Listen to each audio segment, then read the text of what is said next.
our feedback box, hey, you should hold an event on how to get into grad school, and here we are.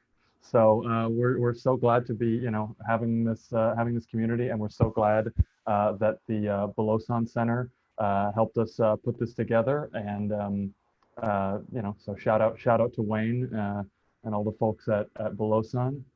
Um, we again, this is all going to be based on questions for folks who are looking into getting into graduate school, masters, and doctoral programs. And so we're excited to be answering all of your questions. Um, I'm going to be one of your moderators, and so we'll just start. I just want to we'll introduce our three moderators. So my name's Michael Salgarolo. I'm doing my PhD at New York University in history. Um, and before that, I did my bachelor's degree in history at George Washington University. I did not take any classes with Jessica Krug, for those of you who might be wondering, who was in the news recently for any of that. But anyway, that's my background. Just want to introduce Noelle. Hey everyone, I'm the other moderator. I graduated with my PhD this April from the CUNY Graduate Center in Social Psychology, thank you. And I've shifted to policy, so I now work at a think tank. I did my bachelor's at the University of the Philippines, actually. And my master's also always in social psychology at NYU. And I'll punt it over to Wayne. What's up, everybody? Much love and virtual hugs and daps to everybody. My name is Wayne Panda, go by he, him, his pronouns. I am a third-year cultural studies PhD student here at UC Davis. I'm also the associate director and one of the co-founders for the Belosan Center for Filipinx Studies, and I also have the privilege to have started and run the Belosan Center internship program, where we have some amazing students here with some bright ideas, amazing on-fire questions for folks on panel. So I just want to shout out to interns for an amazing summer and for the honor of being able to work with y'all. Yeah, a lot of my work revolves around Filipinx migration, histories and legacies of US imperialism in regards to westernized education in the Philippines, and how that connects back to experiences of the Filipinx folks in higher ed today, whether it be around burnout, labor, experiences around this kind of connection and historicizing of their experiences and labor being utilized by university at both the UC level and in the past through US imperialism and westernized education. So without further ado, I'll pass it back to Noelle and Michael. Fantastic. Just wanted to make a couple quick announcements and then so real quick, I'm going to share my screen for just a second here. We have an event coming up in October, our regular Filipinx PowerPoint party, which because of Filipino American History Month and the proximity to the election, we're going to be kind of focused on Filipino history and a little bit of politics. And so that's going to be on Saturday, October 17th from 4 to 6 p.m. Eastern, 1 to 3 p.m. Eastern Pacific time. I don't have a advanced degree in math, as you could tell. And you can check out the URL there. And also, of course, shout out to Angel for a wonderful poster design. And I gotta say, the poster is great. The Carlos Belosan we have in the corner kind of looks like Wayne, so that's another reason you might want to come to the event. Wayne channeling Carlos Belosan might show up. The other thing I did want to say, and this is something that we are kind of going to be starting to roll out over the next couple weeks, is we kind of wanted to set up a mentorship program for folks, and so we have folks here who are obviously coming into folks who are interested in graduate school, interested in, going further in, their PhD and academic studies, master's degrees. And, the Filipinx PowerPoint Party, we are connected to lots of academics and people who are in lots of different fields in academia. And so we want to try to set people up. So for people who have real specific questions about getting a certain degree or working in a certain field, we are we're trying to set those relationships up. So if you're interested in talking to a mentor and kind of developing a relationship, check out our survey. It's just a couple questions. We just kind of want to know what your field is, and we are going to be prioritizing, really hoping this program is geared toward first generation graduate students, as well as Filipinx folks and non-Filipinx POC. So spread the word, get the word out. We want to try to set up as many of these relationships as we can. So we're really excited for that. And I'll shoot links to both of those in the chat. As for the event today, it's going to be mostly driven by your questions, folks in the audience. We had folks submit questions ahead of time. And so we have a big list of those. But feel free to post additional questions and comments in the chat. I know that I think from the RSVP list and this list we have here, I know that some of the folks on this Zoom are folks who are currently in graduate school now, or folks that we've had at our other events in the past. So feel free to chime in the chat if you have advice or other input in addition to what our panelists have to say. Should we, let's introduce, so let's Noelle, I'm going to take it over to you. We can do an intro for the panelists and then get started for the event. Sounds good. All right. We have 4 amazing panelists, and we'll just give them all a chance to introduce themselves. I'm going to call on Angel first. Hi everyone, my name is Angel Trazo. I use she, her pronouns, and I'm a first-year PhD student in cultural studies at UC Davis. So woo, Aggies! And I just graduated in 2020, got my master's in Asian American Studies from UCLA.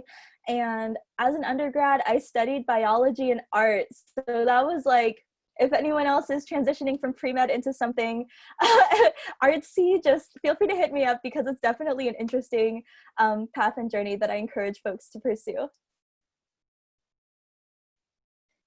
Thanks, Angel. And Angel is the one doing all the amazing graphics. So contact her for that as well. I'll kick it over to Yasmin. Hi, everyone. I'm Yasmin Tayag. I did my undergraduate at the University of Toronto, where I'm from. Very sad about the Raptors.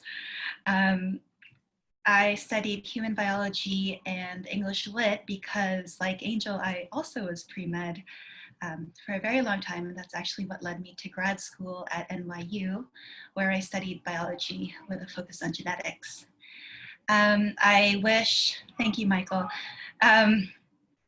I wish that before I went to grad school, someone had told me that it wasn't a continuation of undergrad, because that's what I treated it like. I wished I'd known more about having to ask questions and wanting to pursue, a project in the field, and that just didn't occur to me until much later. So happy to talk about that if you're also feeling completely clueless. Thanks. And, I was cheering for the Raptors too, so. Who wasn't? Okay. Yeah, right? Who cheers for Boston? I know there's a Boston fan somewhere in this chat, so sorry. And then we'll kick it over to Dr. Dada Dokot. All right. Hi, everyone. So my name is Dada. I am currently at LA, and I finished my undergrad in journalism at the University of the Philippines, Diliman, and my master's at the University of Tokyo, and then finally PhD at the University of British Columbia in Canada. And then I'm on my second year of the tenure track as an assistant professor of anthropology at Purdue University. And of course, these are all scholarships, right? My family is not wealthy. And it was a first year, it was a journalism in undergrad because my first choice was film. But you know how Filipino parents might be, they don't really encourage children to become artists, right? Yeah, so yeah, that was my very long trajectory towards finishing a PhD in anthropology. And hope to talk to you. And about the last question, I wish somebody had told me that I could, before starting grad school, that I could choose my mentors, that it's not, that they don't have to be based within the same university. I didn't know that. I thought I kind of knew it, but I didn't know the real importance of finding mentors outside the university, and especially finding mentors who are Filipinos. My committee member was an all-white, my committee was an all-white committee, and I wish I had chosen a more diverse committee for my PhD program. All right, thank you. Wise words. And the last panelist, Ruben. Hey, what's happening, everybody? My name is Ruben Leon. I'm currently a doctoral candidate in the Higher Ed and Organizational Change program at UCLA. I've been in school for a really, really long time. This is my third graduate program, so we can talk about grad school all day. Originally from Seattle, with the University of Washington, where I graduated in Sociology, American Ethnic Studies, and Diversity. And I got my first master's in Educational Leadership and Policy Studies in higher ed. Also at the University of Washington, and then I transitioned here to UCLA for my second master's and now my PhD. My current position is I'm actually a research analyst for the Student Affairs Information and Research Office here on campus. So if you're wondering about what happens when you go to centers, we're the people that track all that information and make decisions about policy. The one piece of advice I wish someone would have told me was that don't expect things to happen when you want it to, but expect them to happen right on time. So thank you. I feel like I learned so much just from all those introductions already. But without further ado, we'll start off the question and answer. You sent a lot of questions over, and like I said, or like Michael said, if you have any more questions, feel free to use the chat. And if anyone in the audience is happy to answer, then that works as well.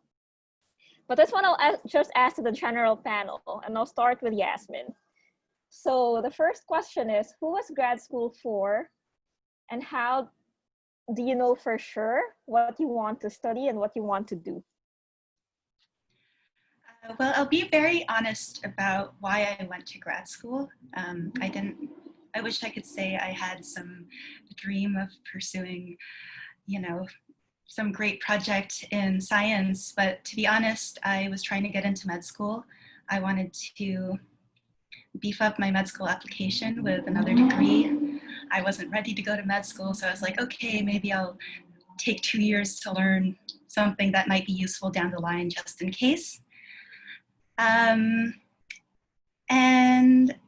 while I was in grad school, I realized that grad school is for people who have a question that they want to answer. That I was, when I finally joined a lab, which I didn't do until after a year, I realized that my colleagues, my classmates were there because they had something they wanted to pursue. And I felt very embarrassed that it had never occurred to me that, oh, these people are actually here to learn and not just to get the grades and get the degree, which is how I had been treating it for so long. And that's why I really wish someone had told me, no, you have to go in with something that you care about. And I'm glad that occurred to me later. And so that's the kind of person I think grad school is for.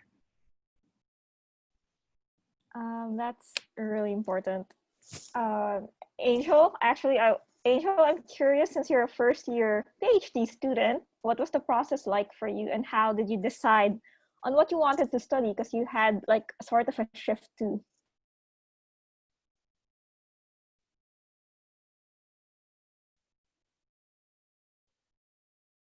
Angel? Hi. Sorry, my Wi-Fi is trash, y'all. I'm Okay. sorry. But I did get the question. Okay. So I think I did this art project in college and I posted it online, and this girl from San Francisco named Katie Kwan, who was doing her master's in Asian American Studies at SFSU, reached out to me and was like, you should study Asian American Studies. And I was so lost after graduation that I was like, okay, yeah, I'll do that. And so I applied, like I took a gap year. I know that was one of the questions as well, but I was very lost. Like Yasmin, I was thinking of going to med school. I was still short a few classes. So I thought, oh, I'll take this gap year to fill up those credits, take the MCAT, whatever. But it totally shifted. Geez, it totally shifted when I connected with Katie Kwan, who's a fellow like Asian Am Bay Area based like comic book artist. And she was the one who inspired me to pursue Asian American Studies. And after the master's, I decided I really love teaching. So I'm going to, suffer through that academic track and see where it takes me. So now I'm doing my PhD in cultural studies. And it was, interestingly, the only PhD program that I got into. And I got into it by getting off a wait list. So I am a wait list survivor. I got a lot of rejections. But, if it's meant to be, it's meant to be. And I got in and I'm rolling with it. Thank you. And then this next question I wanted to ask Dada and Ruben. How did you, in your undergrad career, or even if you took a gap year, how do you prepare to going back to grad school? Or like, what are some activities you can do to beef up your application?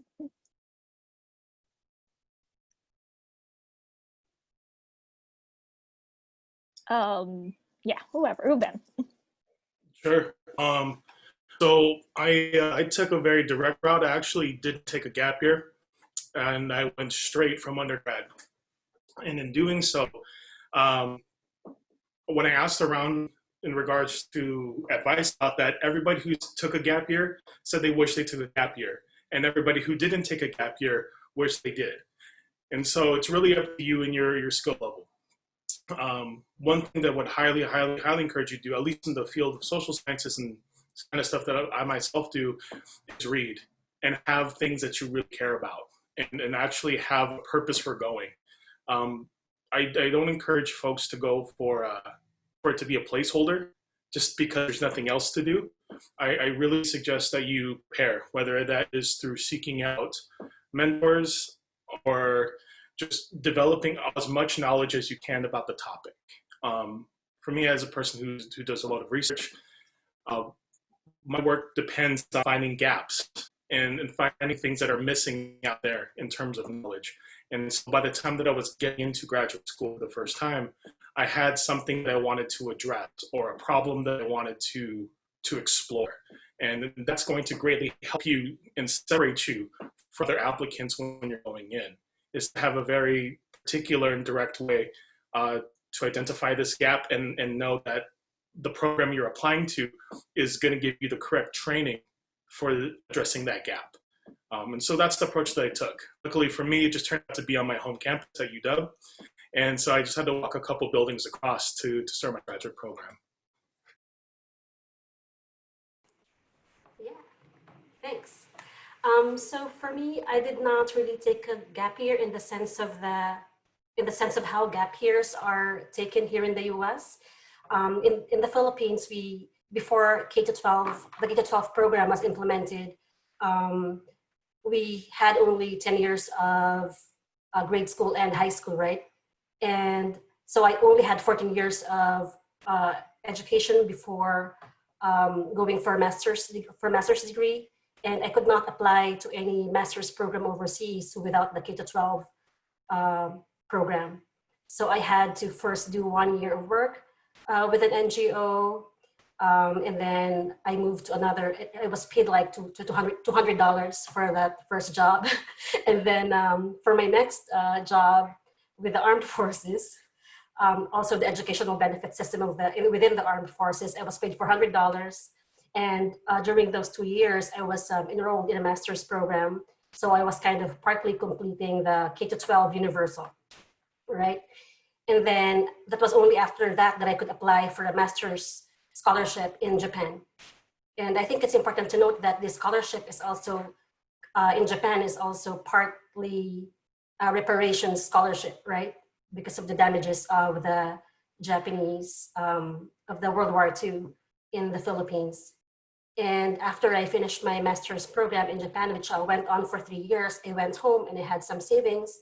And I finally was able to return to my original passion, which was film. And I took 1 year off to become a filmmaker. Yeah, and then, yeah, and I thought like, oh, maybe I'll make some films. And I did. And the first film that I made won this award at the University of the Philippines. And I was so excited because I didn't know that I really had that in me. And yeah, that's how it happened. And I think I am glad that I took those years, 1 year off to pursue my passion as a filmmaker and to also work for 2 years. And I think I was able to bring some experiences to the graduate classroom, right? I was not, I felt that I had some applied stuff to contribute to the classroom. And yeah, I would recommend anyone who's thinking of doing a gap year to take that if they can. I love these answers, and there's two things that stuck out to me. The first is everyone has their own path. Like it could be like super patchworky and you'll eventually get there when you get there. And then the other is that, and I know this too from experience, you really have to care sort of about your question. Like Yasin was saying, you have to come in with a question, and your interest slash passion for that question is really what gets you over the finish line, I think, when you feel like you're just crawling toward the end. So priceless pieces of advice. Also, Dr. Dada, I did not know you were a filmmaker, and I will now Google that film, or if anyone can dig that up. Okay, so last question. I'll have one more general question before we get into specifics like research sample, personal statement, etc. And I'll combine these two questions together. So how do you plan out? So you decided you want to go to grad school and you have like a million schools you can apply to. How do you plan out which schools to apply to, especially when there's so many criteria? And also, what do you suggest for someone who is interested in doing Filipinx research as an end result, but will be applying to schools where Filipinx communities are few or little to none? So I'll go backwards and start with Ruben. We could have the entire panel just about these set of questions, to be quite honest with you. How do you plan on which schools? I tell this to every student that I work with, it fit over everything, even money. Make sure that you find a place that you fit in well with. And that means the faculty, the community of people that are there, the city you're going to. You want this to be as seamless as possible. And let's see, what do you, yeah. And one thing else I always want to express is that when you're applying to graduate school, at least a research degree or a research institution, you're not applying necessarily to a school.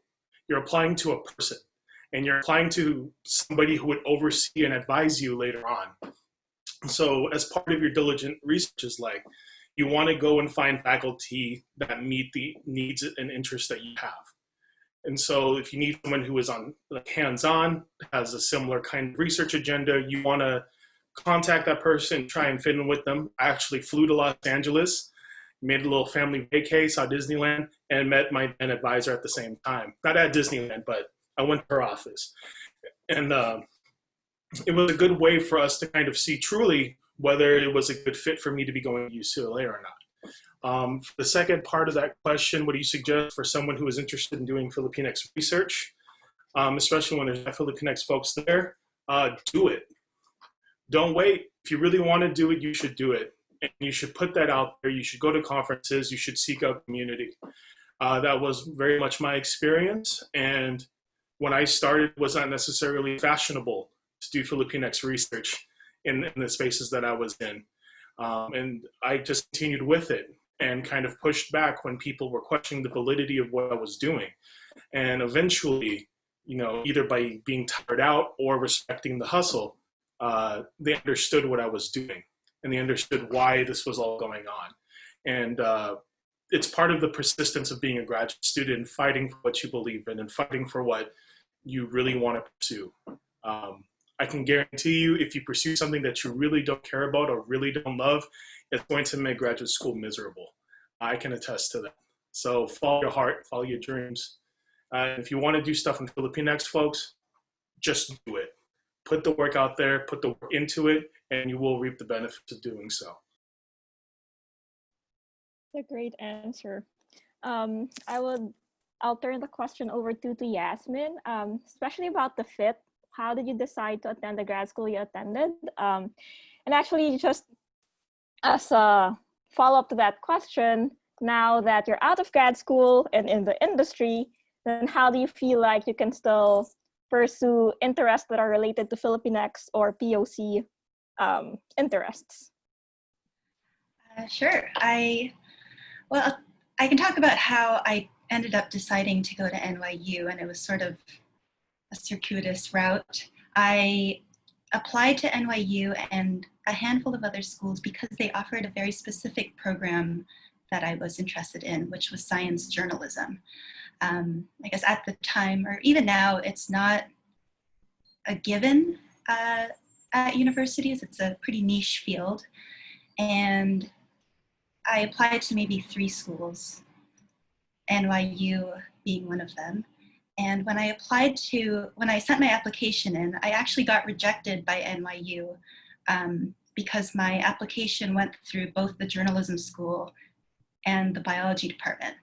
Journalism school rejected me, but the biology department offered me a position in their master's program. So I was like, do I do this? You know, this isn't what I applied for. But I have to be honest about the other reasons I wanted to go to grad school. You know, I wanted to go to New York. I wanted to leave my home where I was living with my parents all through undergrad. And so that's how I ended up at NYU. I think had I given it some more thought beforehand, I would have been very careful to think about, you know, are there people there studying something I care about? You know, is there a researcher there who, you know, is interested in the same things I am and is willing to mentor me in the way that I want to be mentored? That's something I didn't think about, but fortunately I found later. And also the culture of the school, the culture of the faculty, the culture of the city or town that you're going to. That's all really important.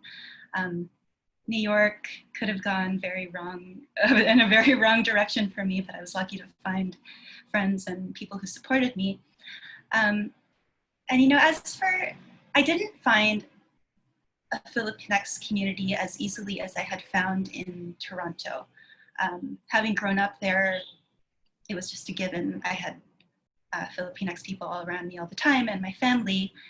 When I was in graduate school, people weren't talking about race as much, so it wasn't really top of mind for me. But now looking back, I graduated in 2011, by the way, so I've been out for a long time. I wish I'd looked for it. I did feel at the time I was one of very few people and women of color within the science faculty, and I think that's still true in science. I'm sure a lot of you know that. And yeah, well, so as to the second part of the question is, now that I am in the industry, so I forgot to mention earlier, I work now as a science journalist. I'm a senior editor at 10, which is a science tech website run by Medium. Sorry, Noelle, what was the question? How do I? Oh, that's fine. Do you feel like you can now, you know, act in a way that reflects race being more top of mind, or Yes. makes you feel like more a part of the Filipinx community? Absolutely. I think because it's because as a journalist who is lucky enough to get to choose what I write about, I always do my best to nod to race when it's appropriate. So I write about science most days, coronavirus, genetics, health. And when I can talk about race and health disparity, I try to find a way to weave it in because it is important to me. But I feel quite lucky that I'm in a field that allows that to happen more freely. Yep, and I can attest to that. I read everything Yasmin writes. So everyone read it as well. All right, I will ask this next question to Angel and Dada. And to Angel particularly, since you just went through this last year, I'm now going to switch to like application questions. So getting started on your research sample, your personal statement, did you feel imposter syndrome getting that package of application together? How did you deal with it? What were the sort of things you highlighted in your personal/research statements? Ooh, and I also see a question about anxiety and other mental health issues. So I am diagnosed with depression and anxiety, have lived with it my whole life. And as Ruben has seen at UCLA, I cry all the time. So the application process was just me crying, getting rejected, hiding in my closet, crying some more, talking to people about whether I should reapply the next year, crying again. And because it was just kind of hard. I think I tried to do the most in terms of getting my application statements ready. I was working with my advisors. I think the one kind of fault that I had was trying to put something new for my my kind of like writing sample. I was trying to do the boba thesis, but the boba thesis wasn't ready at all. And I was so embarrassed about how unready it was that I wouldn't even show it to my advisors. So that was also a huge sign of imposter syndrome. So I know my personal statement was pretty decent. Also, if anyone wants to read like any application samples, I'm super down to share, like open access, y'all. But yeah, so the process was really, really, really, really scary because it's kind of a shot in the dark. Even if you do have connections, I feel like the reason I was able to get into Davis in the end was because I did have stronger connections there. And I know Dr. Robin Rodriguez was looking out for me. And so just really having that connection, that community, and knowing that Davis was like the dream place that I wanted to go, I was so happy when I finally got off the wait list, got a call that I was going, because I definitely learned from like Wayne and everyone else at Davis that there's definitely a strong community, and I had a very awkward UCLA experience too. I got bullied in grad school, and that's something that was like unexpected and terrifying, especially like in Asian American studies, which made me really, really question imposter syndrome wise if I wanted to go back into academia, knowing that I might get harassed and, just pushed and shoved mentally, physically all the time.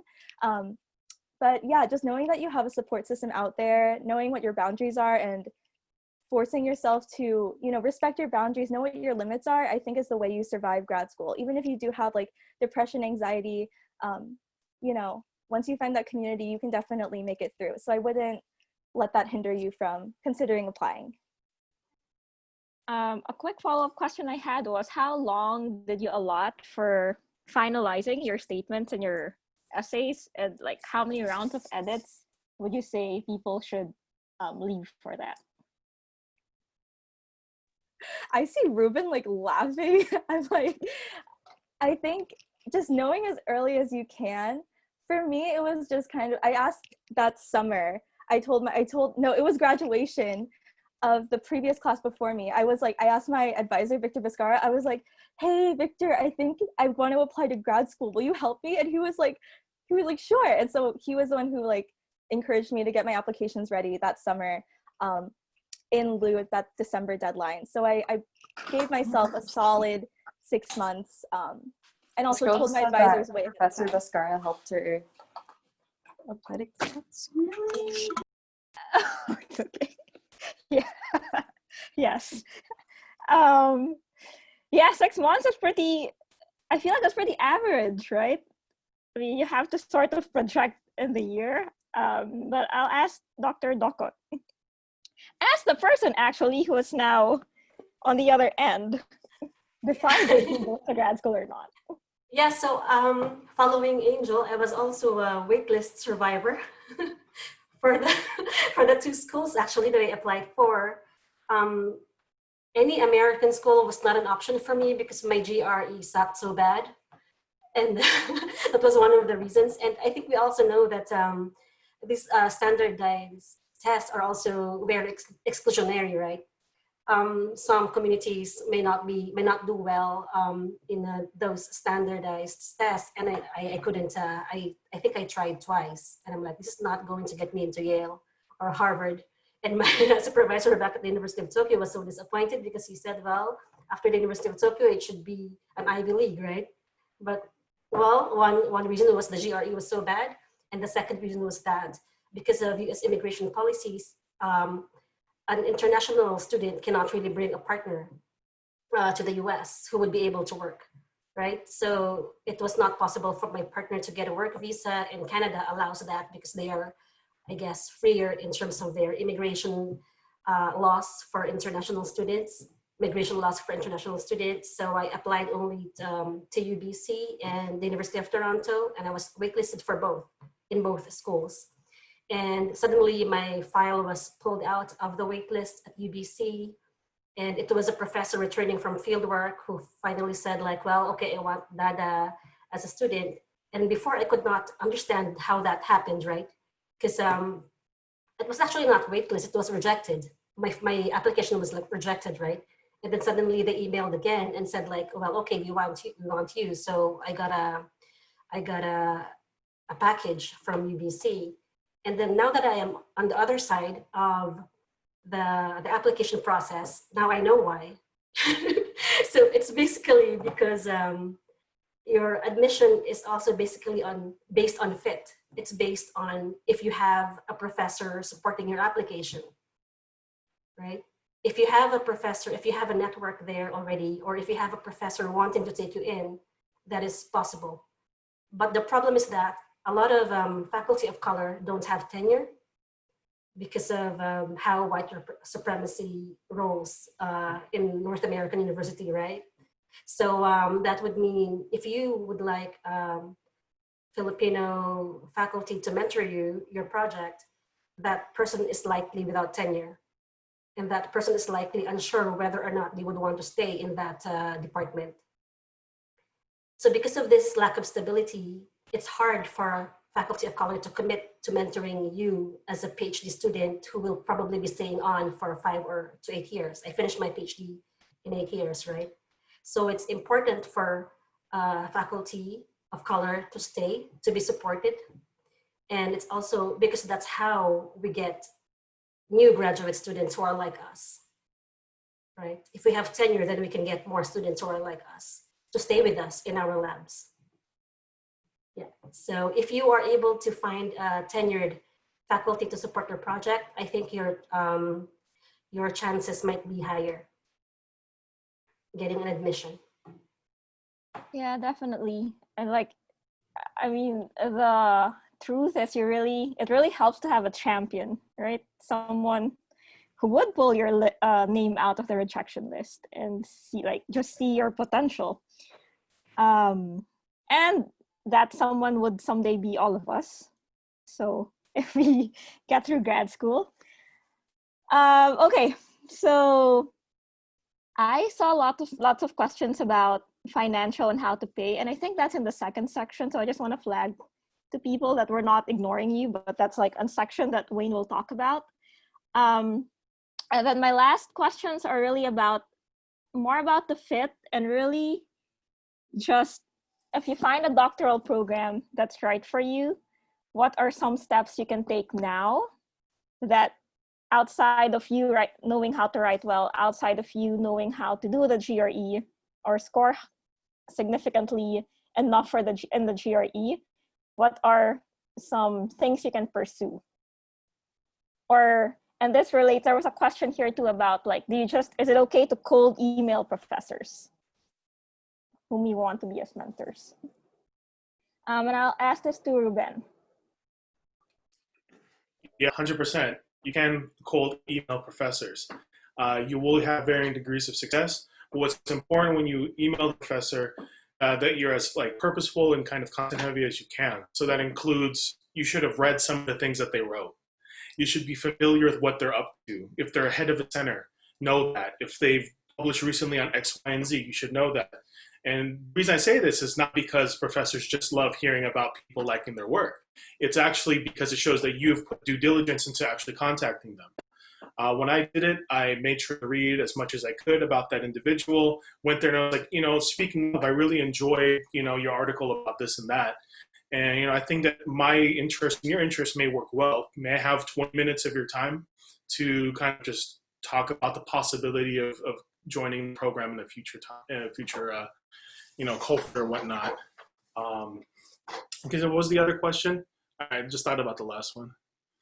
Oh, well, as an undergrad, I know you didn't take a gap year, but is there anything you pursued outside of the application, technical checklist things that you think help strengthen your application?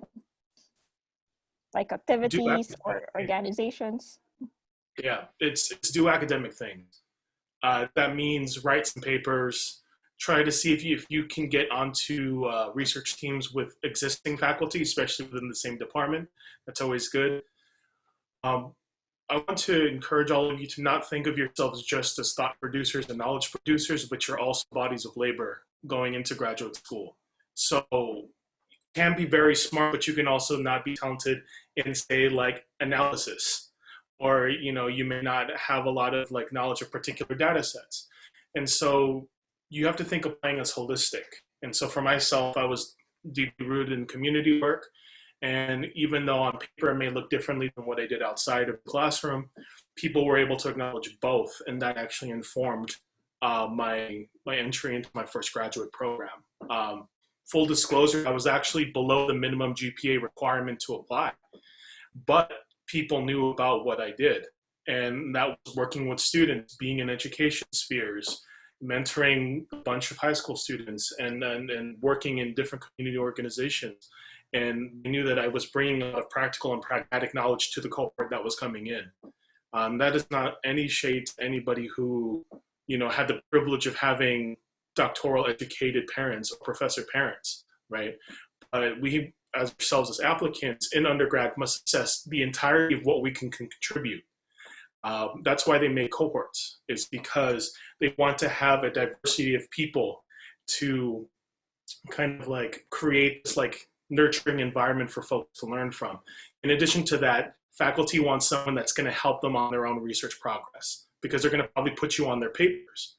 So, for example, in higher ed, as a person of color, knowing statistics is huge. If you're a POC that does stats work, you're far more attractive to a lot of faculty, especially if they need stats work.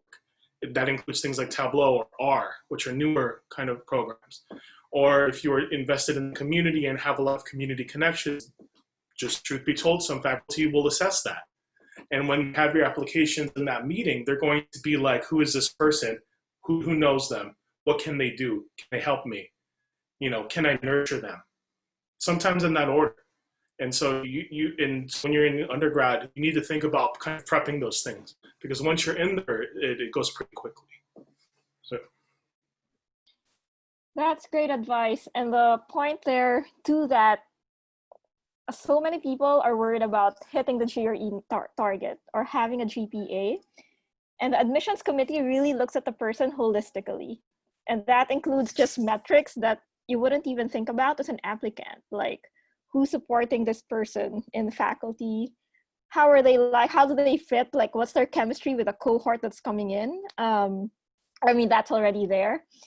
And so it's so easy to be anxious about scoring high on the GRE or like having a high GPA, but I feel like that just gets you through like the initial door. And then once you're there, then it's the other factors that will make you a stronger applicant. All right, let me just see if I'm missing questions here that I should fit in this. Oh, this is a good question. Not good, but important. What age were you when you started grad school, and is there a deadline for grad school? And I'm asking this because someone's worried about starting grad school at 40. My quick answer to that is whatever, don't be worried. years are gonna pass by whether or not you're in grad school or not. So I would say just do it if you want to, but I'll put the question back to the panelists and I'll start with Dada. Yeah, so I think I'm gonna skip the question about how old I was when I started grad school, but I was not a traditional student, right? Because I did 3 years of, I skipped some years. And then anyway, so skipping that, the answer to the question is yes, you can absolutely still do grad school even if you're 40 or 30. And a couple of my friends who are beyond 40 just also completed their PhDs and they are on tenure. Well, one just got a tenure track job in Canada, and also another one I think is waiting for an offer. So I think it depends, and it's not just about getting a job in academia anyway, right? I think it's also about pursuing knowledge.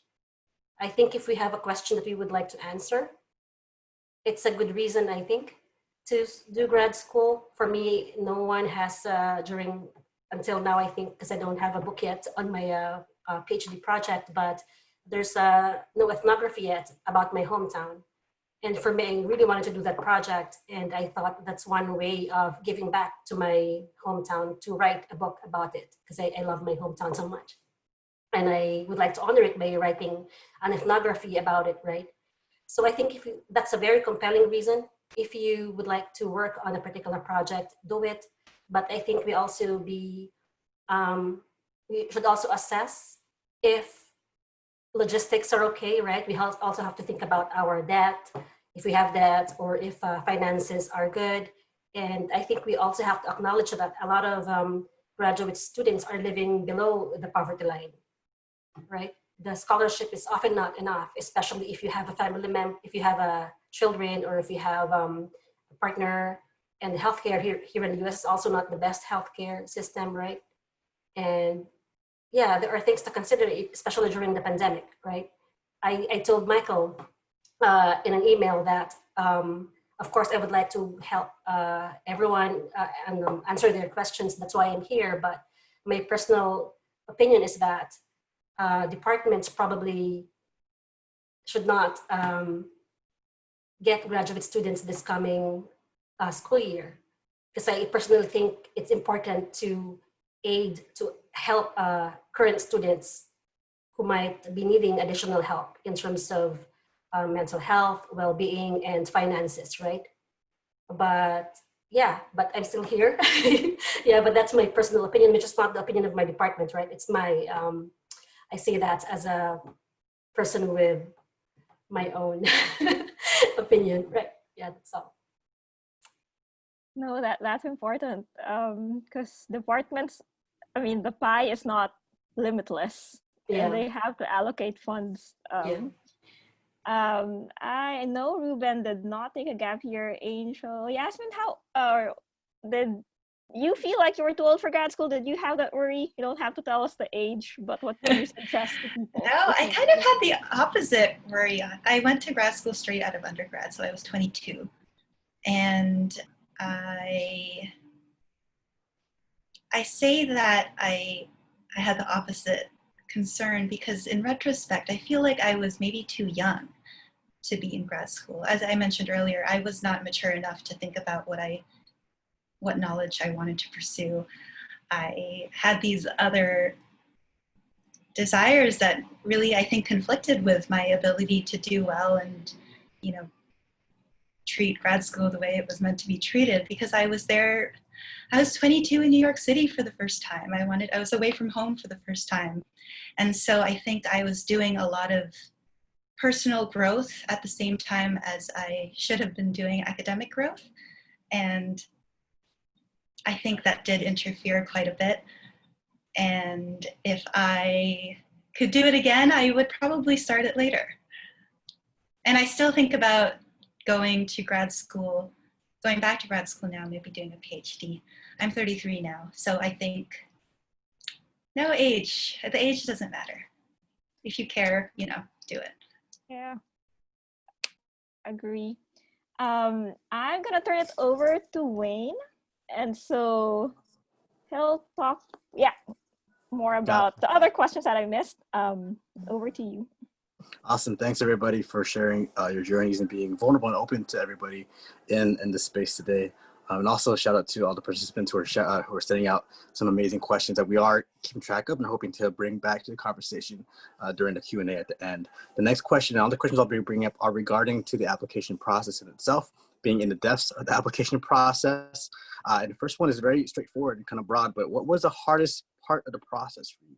And what was the easiest part of the process for you? And whoever feels comfortable sharing, maybe one or two folks, and we'll go on to the next question.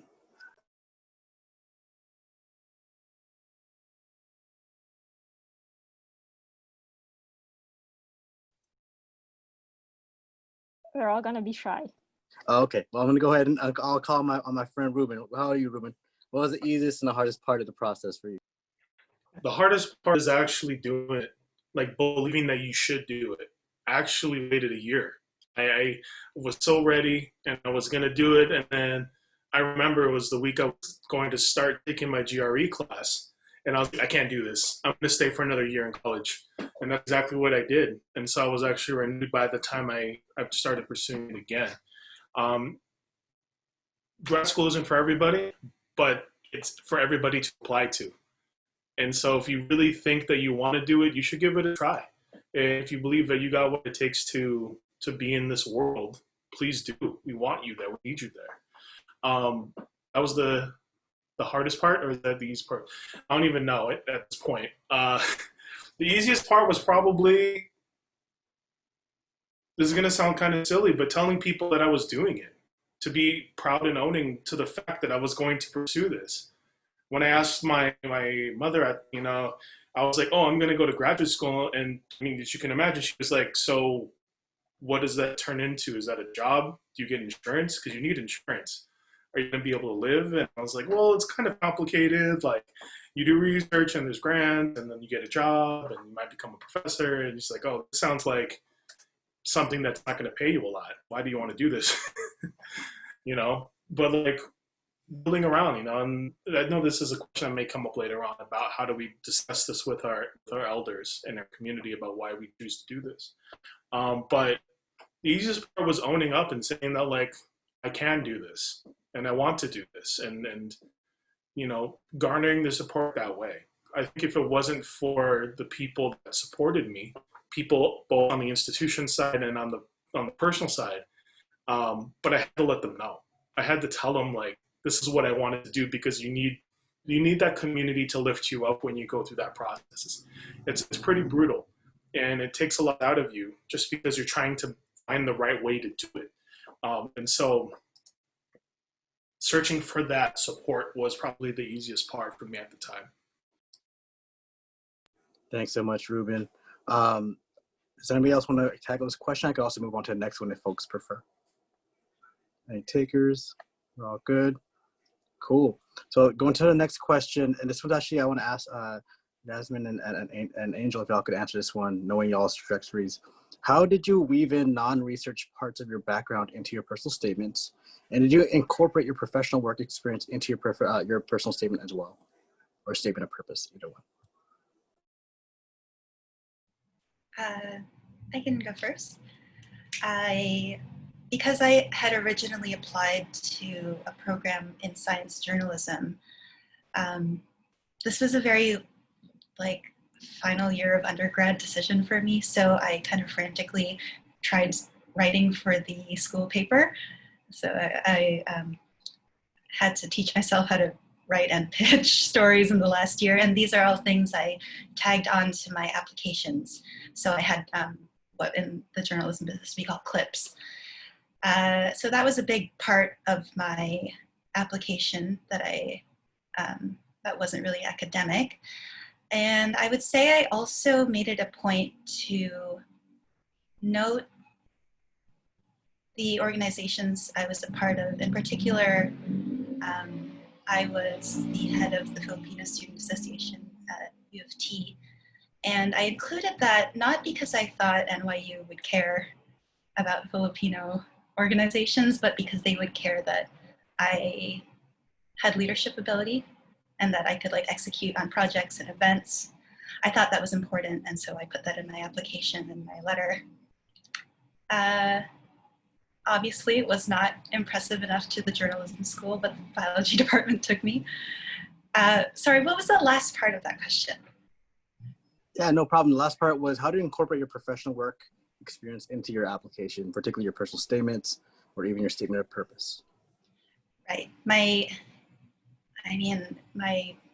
job when I was in undergrad was working as a doctor's assistant in the medical office, because I did still think I was going to medical school. And I included that as in hopes that it would show that I had an understanding of science and the ability to apply it in a workplace environment. And that was probably the only really relevant thing that I included from my professional life. Awesome, thanks so much, Jasmine. How about you, Angel? When I applied from undergrad to Asian American Studies, I had never taken a class in Asian American Studies because my college I went to a predominantly white university, and they didn't know what ethnic studies was. Like, Asian American Studies was not, I didn't know it was a field of study until like right before I graduated from college, and I met Katie Kwan on the internet. So I was seriously like, she's doing a master's in Asian American Studies, like what is that? And so getting letters of rec and making a writing sample was like super weird because I ended up like reaching out because I had a bio advisor and an art advisor. So they wrote my letters of rec, as well as like my boss of this graphic design internship, and none of them really knew what Asian American Studies was. So I actually like authored my own letters of rec, and my professors were just like signing off on it. And it was really interesting, just like trying to figure out how to explain to them what the program was, and to like encourage them to let me kind of tailor their letters to make it seem like I would be a good fit, even though I was totally career switching. And I think what got me into UCLA was sending in my art sample, because it was a comic book about the Asian American experience. And I also made a writing sample that summer. So it was like that summer when I decided I wanted to apply to grad school for that deadline in November, December. And so I just tried to figure out what Asian American Studies was, and somehow made a writing sample about like comics just by reading other kind of papers and talking to my friend Katie. So yeah, if you're career switching, it's definitely possible. You will just have to kind of whip up your own writing samples, since the ones you made in school may not be relevant at all, because I don't think Victor Bhaskara would have liked my paper on mitochondria, even though I thought it was cool. It wouldn't have made sense.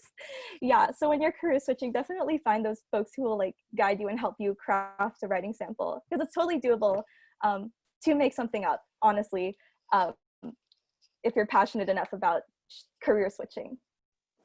Thanks so much, Angel. We'll go ahead and move on to our next question. First, I'll go to Dr. Lacote. The question is, do you have any tips in regards to networking, reaching out to professors either prior to, during your application process, and particularly looking for mentors or femtors, even in spaces or programs where it may seem scarce in terms of folks who are connected to the work you want to do? Any tips on finding mentors, connecting to folks, networking with other professors? Yes, I think it's we could ask our undergrad mentors if they might know other professors who are supportive and who might support our application. I think don't be afraid to reach out to them if they might have any suggestions. My professor before from my master's did have suggestions, but I didn't end up following them anyway, but he did direct me to some people that I could ask, and I did email them, and that was very useful. Yeah, so also ask friends. Before I arrived in Vancouver, I did not have any idea on how Vancouver's weather was like, and I had a friend who was already doing her PhD there, and I asked her, how's the weather there? I read that it's always raining there. How many days does it rain per week? And she said 7. I was like, seriously? I thought it was a joke, but it ended up to be true. Yes, I was that clueless. And about the application process, I'm the first PhD holder in my family, and there were no academics in my both sides of my family also. And it was just basically starting from scratch, right? That's why, yeah, I was basically looking at on the internet what information I could find about graduate letter applications, and I posted a a link to a Twitter post that I wrote a few months ago about how, did you get it? It has I'll post it again.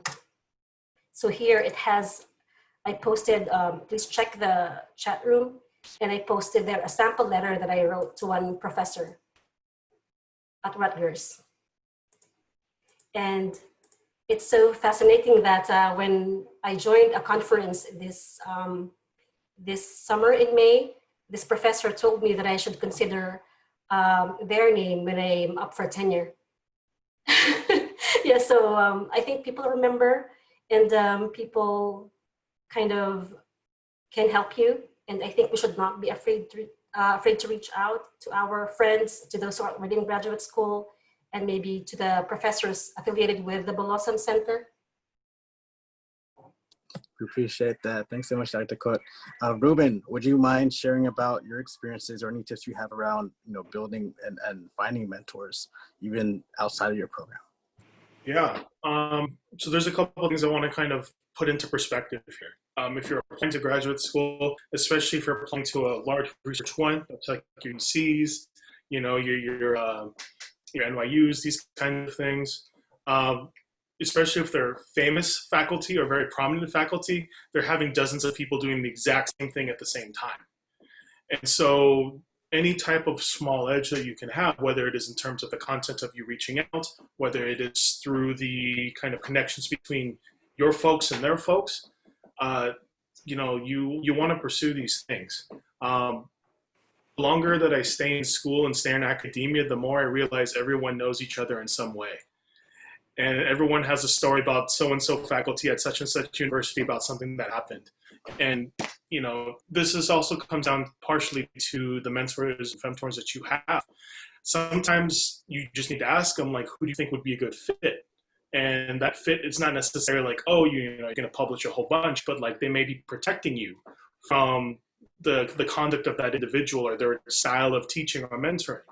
Or they may be, looking out for you in terms of like, they put out a lot of good work, but they don't have a lot of funding.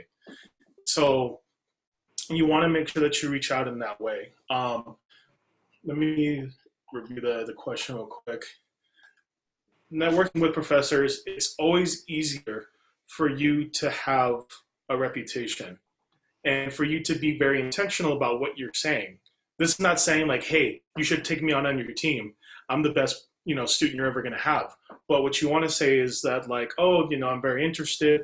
I currently work here. I work with so-and-so. I'm in this project. I have these vested interests. My first conference, I went up to a faculty member and all they thought in my head, what people were talking is like, oh, just invite them to coffee. Just walk up to your faculty person and just invite them to coffee at the conference. So I went to this very prominent scholar and I was like, hey, my name's Ruben and I like your work. Can we get some coffee? Just like that, like very nervous, my first conference ever.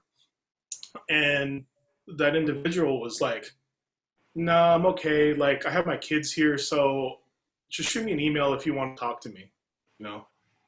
I didn't tell him where I was from. I didn't tell him what I was doing, what the reason for the meeting would be. All of those things would have garnered a different result, right? So it's like, hi, my name is Ruben. I'm currently a doctoral candidate at UCLA. I'm really fascinated by what you do. I just want to acknowledge, and thank you for the work that you've done. I'd love to spend some time to chat with you. Can I contact you through email?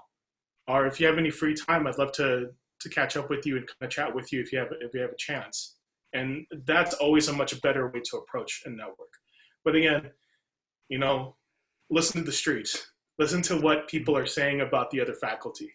Listen to don't trust just on the publications alone.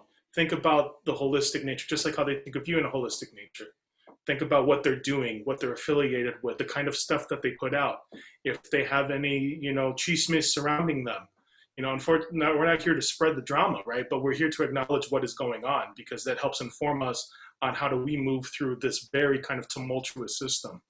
But yeah, the hardest part is reaching out. The harder part is reaching out effectively. And reaching out in a way that is constructive and productive for what you got to do and what you want out of that. Sometimes you make good friends out of it. Sometimes you get a paper. Sometimes you just realize that you and them don't mesh. The important part is that you're actually reaching out and actually making contact in the first place. That's great. Thank you so much, Ruben. Thank you so much, Dr. DeCourt. And just to kind of add to that, like Ruben said, talking to folks and your colleagues and friends and their own different grad programs is great. Ruben and Angel and other folks are giving me so much great knowledge in terms of who are great folks to work with, who are folks who kind of overwork their grad students.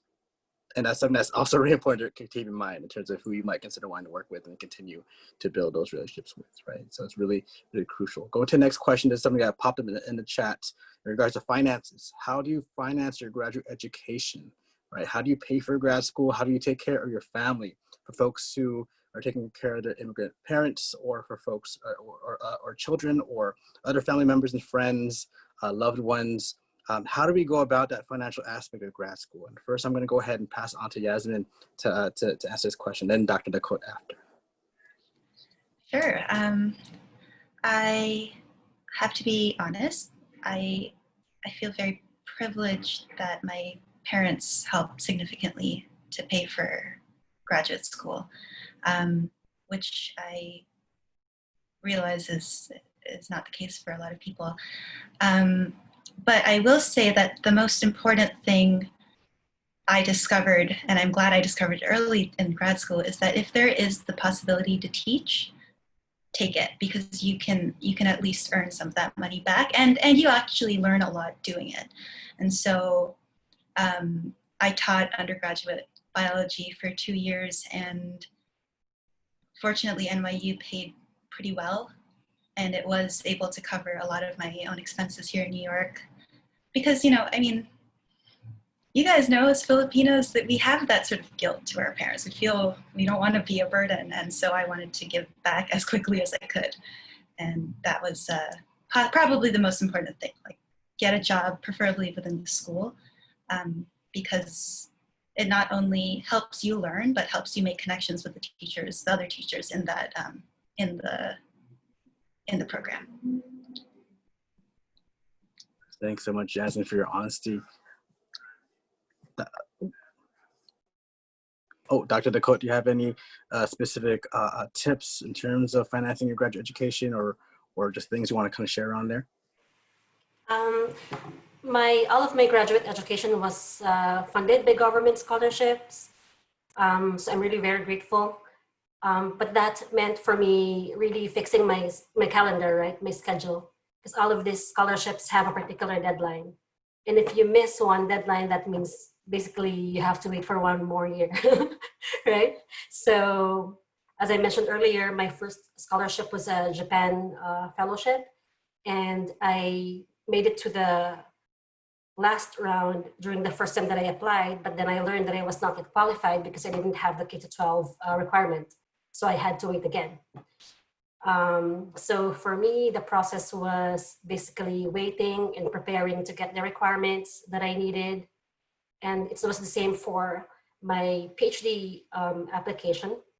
It was funded by the Canadian government, and it was also a very generous scholarship, which allowed me to extend my education for 8 years, because it was a relatively big amount. And during the 6th to 8th year, I was no longer funded, so I could use my savings to finish my education.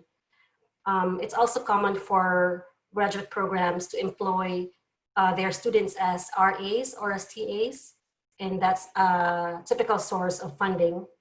And I think we professors would have different opinion on this, and also graduate students, but my personal opinion is that to not go to graduate school unfunded, right? Because it's a lot of time, a lot of work, and just imagining many years of debt from graduate school, which was already very tough, seems, I don't know, I can't even think of it that way, right?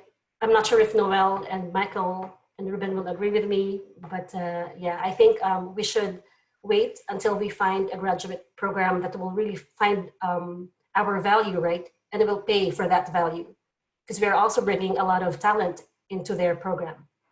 We have to remember that we are awesome people. We are wonderful, talented people who need to be paid for our awesomeness, right? Awesome. Thank you so much, Nada. I actually want to turn this question to Ruben, because I know you've been hustling a lot through grad school. Would you mind sharing a bit about your journey around finances, supporting you, your family, your loved ones while being a PhD student? Yeah. What I'm going to tell you is not what I want you to do. Okay.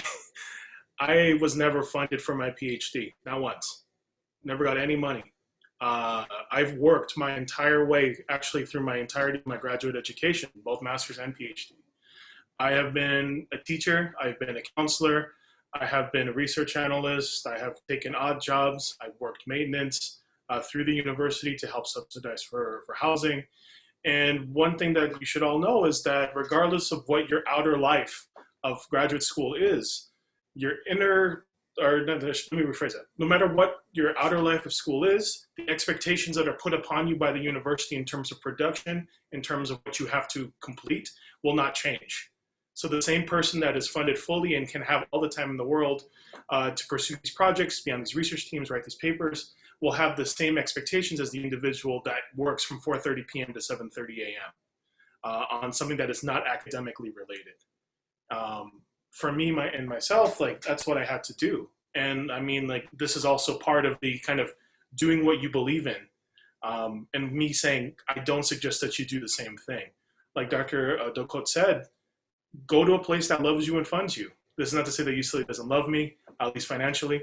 But it's to say that to do this and to really get the most out of this, you want a program to fund you. And you want them to do that. But even the folks that are funded, I don't want to make it sound like it's a ticket to a free meal. People still do multiple jobs. They still take on contracts. They work in the summer. They teach at multiple institutions once they reach candidacy.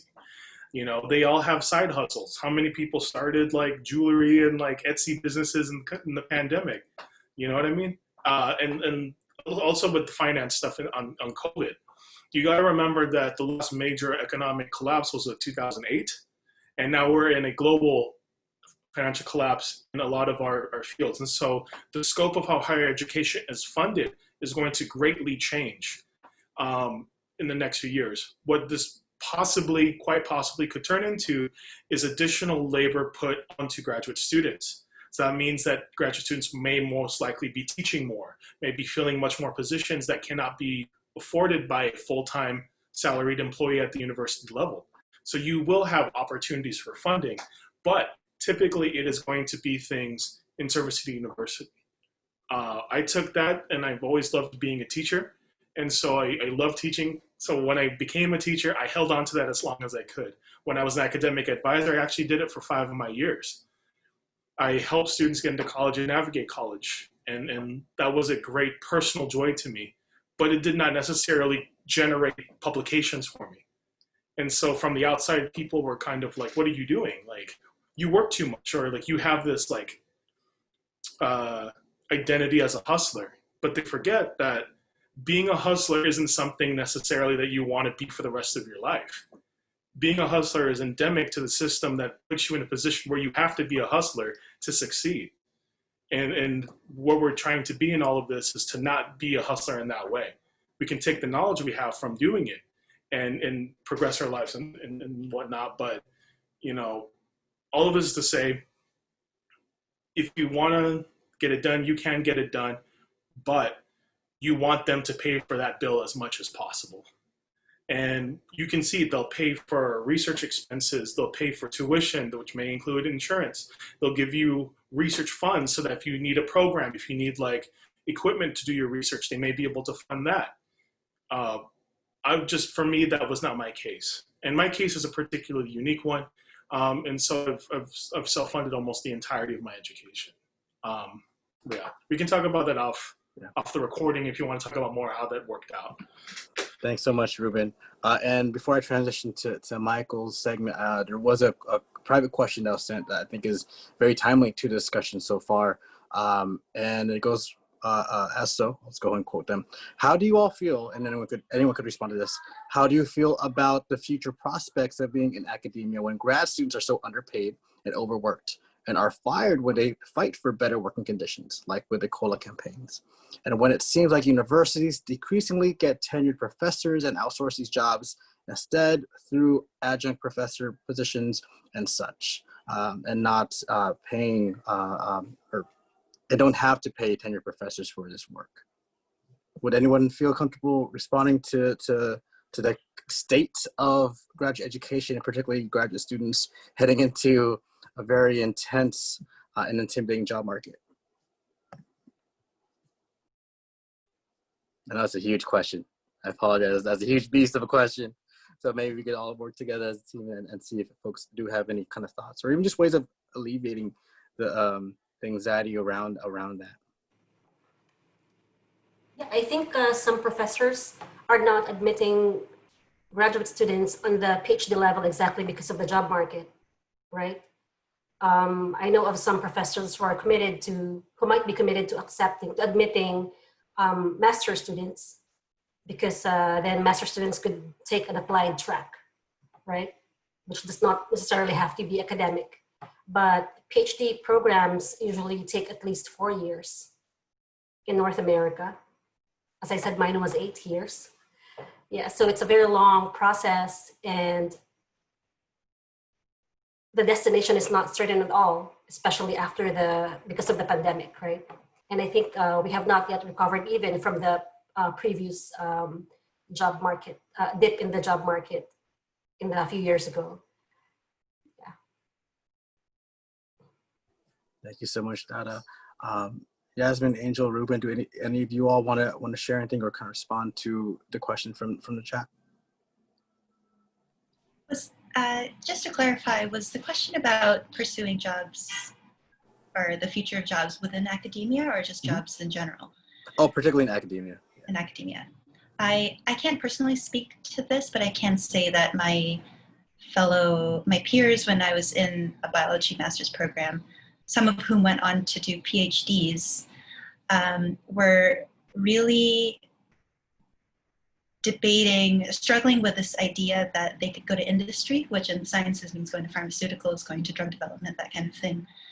And there was this big debate over whether leaving academia had some sort of stigma attached to it.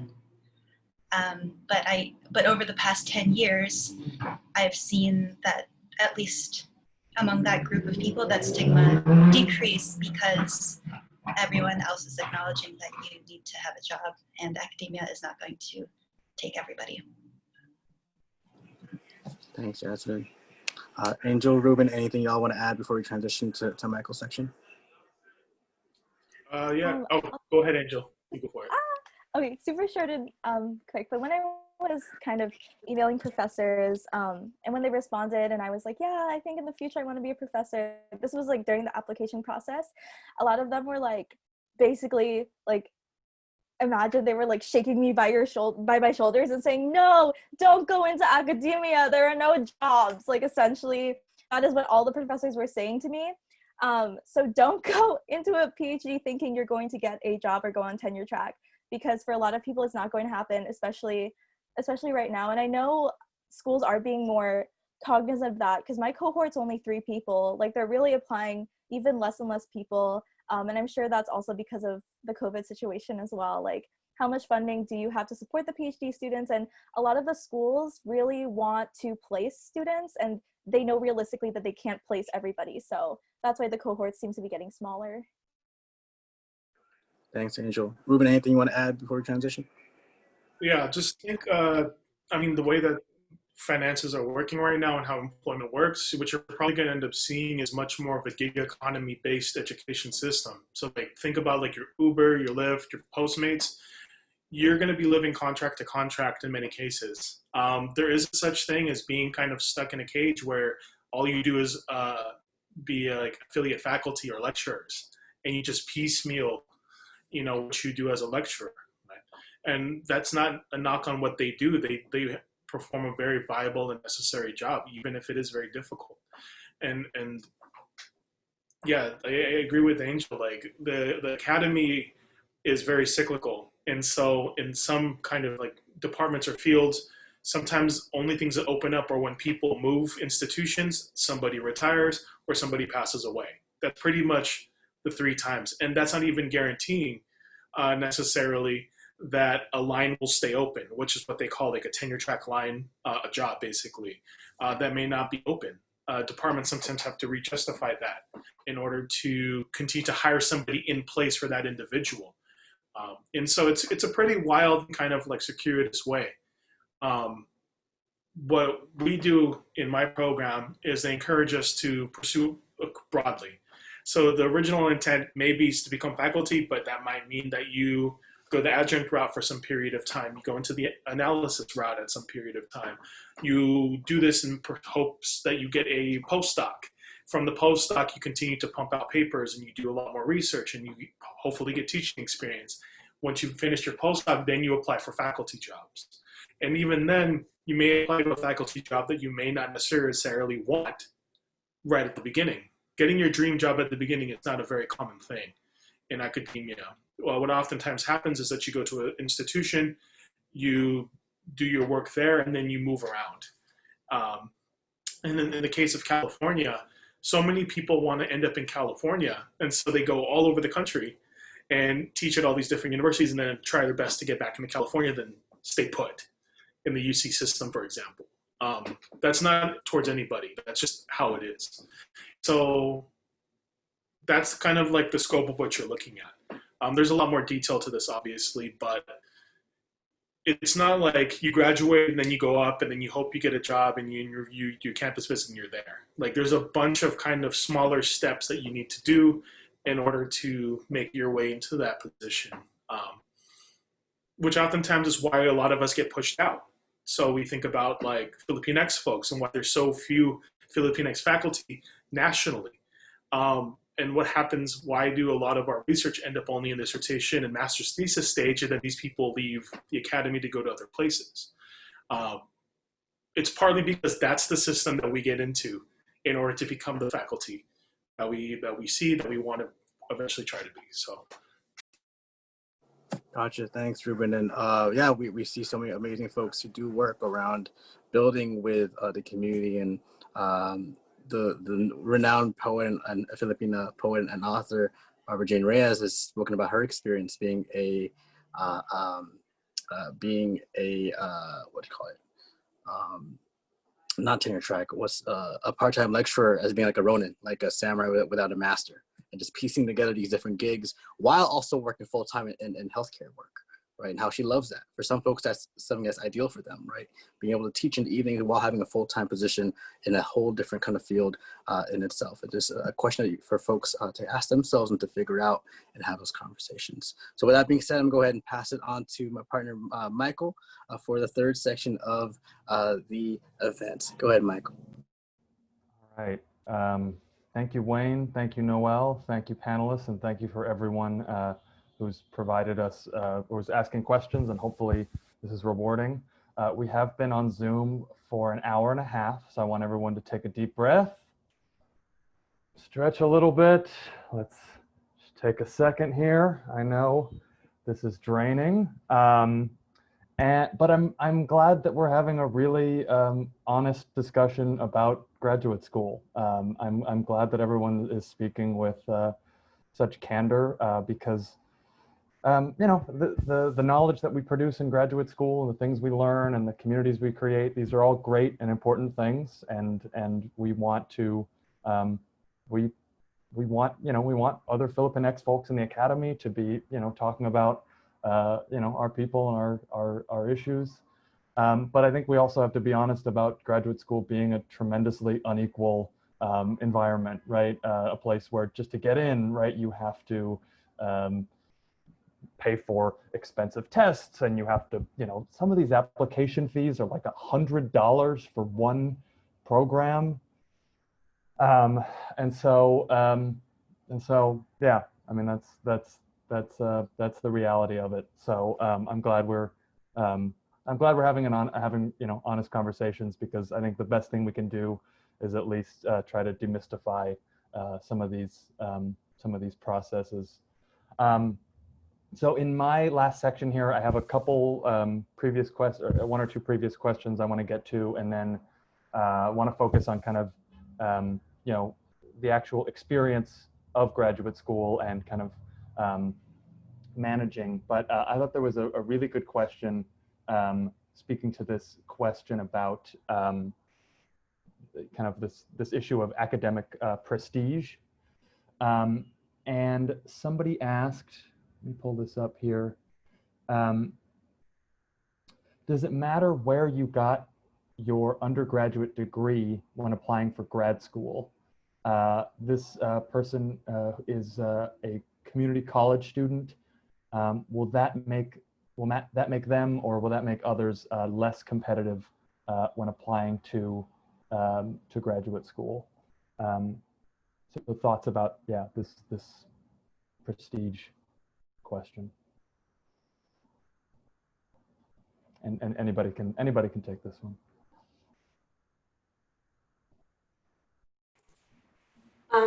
I think fit is very important. Your fit in the department, and if you could find a professor who will be willing to take you in and support your project, I think that's the most important part of the application. It doesn't really matter whether or not you're coming from a big school. It's really the topic that you are proposing to the department or to the professor, I think. Yeah, I totally agree with that. It's the title of the school doesn't really matter, because it's really whether you can perform at the school that you want to go to. And also shout out to those of you in community college. That's a wonderful path, and don't trip about being a community college student now, because you're getting the same training and you're going to end up in the same place as someone who went to a 4-year right off. They'll end up with a graduate degree. Now, in terms of prestige, it is hard to say that prestige doesn't matter, even though it's very subjective. And it only really ties into things such as money, or the caliber of faculty that you have, right? What I will tell you is that prestige does matter in the broader sense of things. For me, as a person in UCLA, people see UCLA before they see my program. Or they see UCLA and they want to know what I'm doing at UCLA, not that I'm doing something at UCLA. You see what I mean? But again, this is where the work speaks for itself, and what you're doing is going to matter more, and it's going to open up more opportunities regardless of the institution that you come from. And depending on your goals, that may look like very different things, whether it's number of publications, numbers of completed projects, numbers of grant money that you've obtained. All of those things may matter in the job market after your institution, and those things don't necessarily have to be tied to the prestige of a university. Cool. Oh, and also, I would like to add that I'd like to think that they don't matter, but in reality, how white supremacy works and how elite institutions work. There's this research by anthropologists led by Nick Kawa and others, and they found out that professors in anthropology are hired out of only 4 major institutions. And this would be Harvard, Chicago, Michigan, and UC Berkeley, right? I'm going to paste the link to the study here. And this shows that it seems important where you will be taking your PhD in terms of looking for a job. But I would also like to point out that if we, for example, imagine who our favorite professors are, right? Who the influential persons are in our own lives, they might not necessarily be coming from major institutions, right?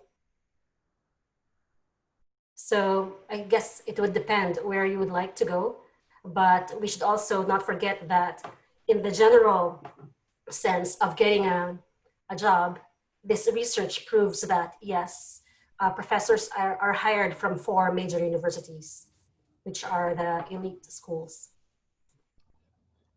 Yeah, in history, one of the interesting things when looking at potential programs was looking at faculty pages and looking at, you look at the faculty at each school, and you look at all the faculty from Harvard, and they all have degrees from Yale, Princeton, Brown, and Cornell. And then you go to Cornell, and Cornell, they all have degrees from Yale, Princeton, and Harvard, right? And so they're all kind of, there is this kind of tier system. And so, yeah, that kind of stuff is really, really entrenched. Yeah, but sorry, can I just add a quick note? That's Sure. why we need to that's why we need to get jobs, right? Also, so that we can break the system and we can change it and we will be okay with all of this. And maybe in 10 years, 20 years, it won't be the same. We are here to also decolonize academia, right? And not just to sustain it and to keep on repeating the same cycle. Absolutely. Absolutely. So I wanted to move on to some of these questions about kind of life in graduate school, managing your work and personal lives. And so someone wanted to ask if you're a first generation college student or a first generation graduate student, how did you discuss this? How did you discuss graduate school with your parents? So feel free, anybody who wants to bring that up.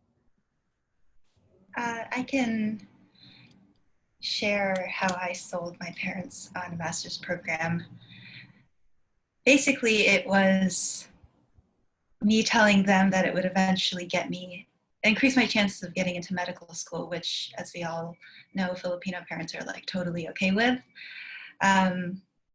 I told them that, I need this to improve my chances of finally getting to medical school, which then, we can all be on the same page and its value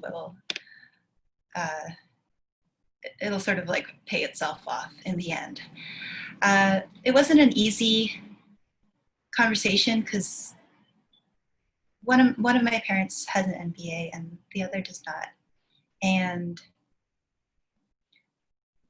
they didn't fully understand why I needed that extra boost, why I thought I needed that extra boost for medical school. But luckily enough, they accepted.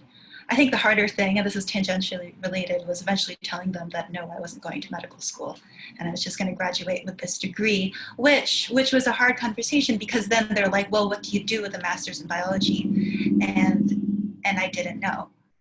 That was something I had to figure out after, because you're not really staying in academia. You could if you apply for a PhD program, but I didn't want to do that. So it was after that when you had to explain to your folks what is a master's worth that was tough. But I got a job and they were okay with it.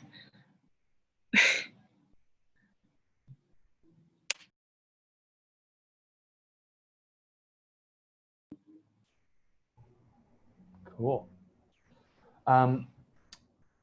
There's a question on here and several questions about cultivating a work-life balance.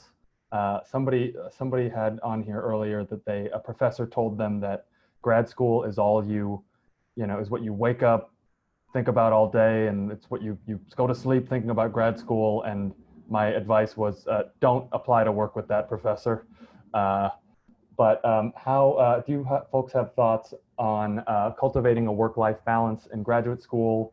And I know we spoke a little bit about mental health, but do we have thoughts on kind of strategies and ways to deal with mental health? Yeah, I can answer this one. It's actually as someone who has had to work in addition to trying to be a student and everything else that we are, is first to acknowledge everything that we are. We are not just graduate students. We're whole human beings with lives, with families, with communities, partners, interests. And if you wanted to have time, you got to make time, whether that's through structuring it. I mean, I live by my Google Calendar, my to-do lists. I have goals every day. Graduate school is not for somebody who lives by the seat of their pants and who just kind of wakes up and wonders what they're going to do. It's a lifestyle where you kind of build in all the parts of you that you want to explore that day.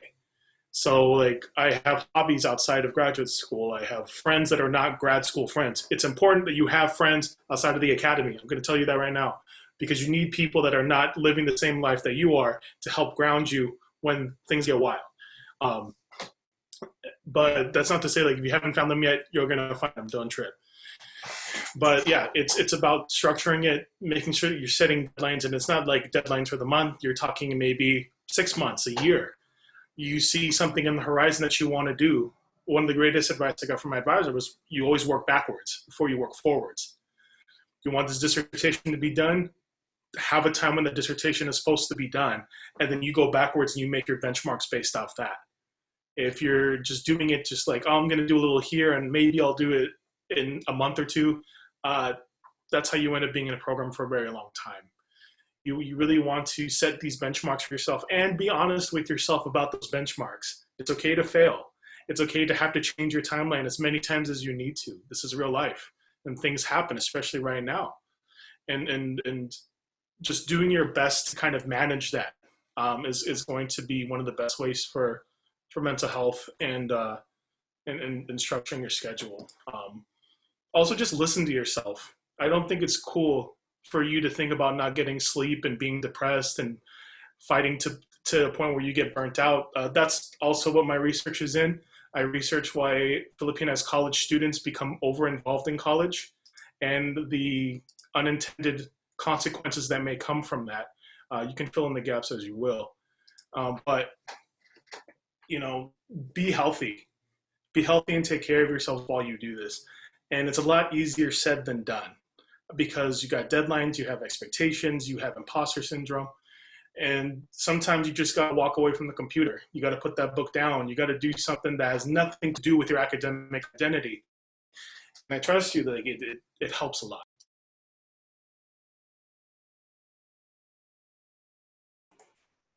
Yeah. I also want to be honest with everyone. I did feel like quitting a lot of times during my grad school, even before I became a PhD candidate. Because when you apply, when you propose your topic, for example, to some people, they would say, "Oh, that's not how we do it," right? Because the expectations are different. When I wanted to do my project on my hometown, it's not really common for anthropologists to study their own community, right? Because anthropologists like studying the other. But that is a very imperialist way of knowledge production, right? So just receiving suggestions from from some professors discouraging you to study your own community and having to live with that. I mean, it's really hard, right? But the way to survive is to really find friends. And for me, it was the UBC Philippines Study Series, which I co-founded with an undergrad during that time. I was a PhD student and I was hanging out with this undergrad who's a Filipino Canadian. And we thought, oh, there are no conversations about the Philippines happening at all at UBC. And then my friend said, well, let's make one. And we did, right? And until now, it's a self-sustaining program. Well, not really program, but it's a club, right? And if you cannot make your own, if you can't find a community, you can make it, right? But as Ruben says, this adds to our work. It's another form of labor, right? But it doesn't mean that it's not useful. It's useful for our mental health. It's useful for our well-being. And I think for me, it's also useful for finding a job, because then you're able to demonstrate that you care for the community, right? And that you are embedded in communities. So yeah, it's important to always find people who will help you. And until now, on the tenure track, we have a Discord server chat room where we co-work with people from different levels on the tenure track, postdocs, undergrads, and graduate students. I'll post the link if you're interested in joining our co-working sessions. It's MWF. Yeah, I can, yeah, I'll post a poster somewhere in the chat room. Thanks.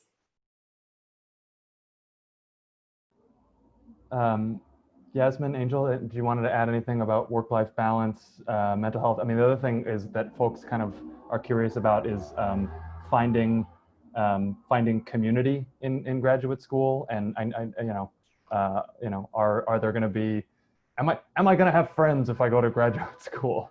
So I don't know if either of you have thoughts about that.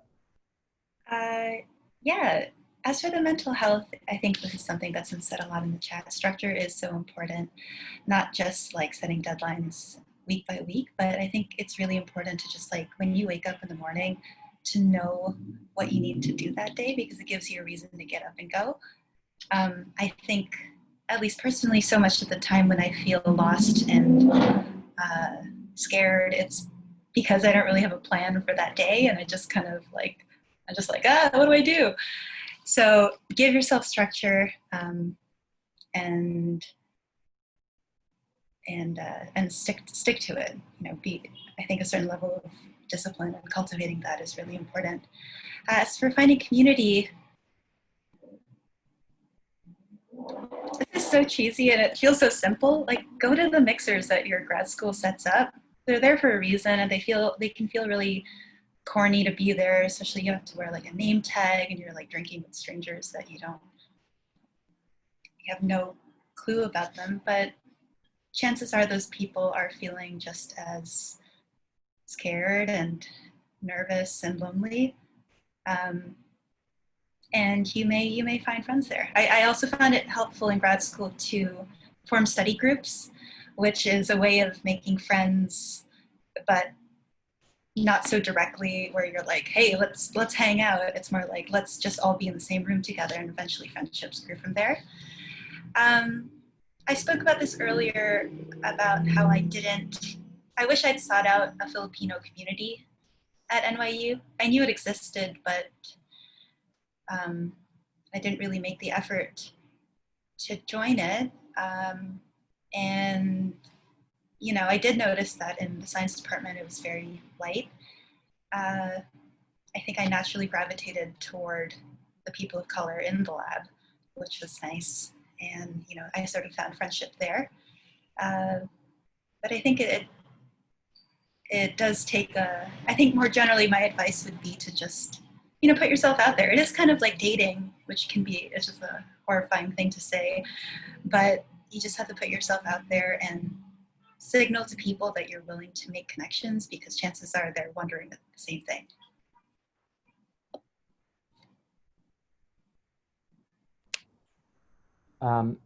So I wanted to get to some other questions. There were a bunch of questions related to how Filipinx identity has shaped your grad experience, the kind of challenges on working on, you know, writing about, you know, Filipinx or Filipino American topics, and maybe how they're regarded in the academy,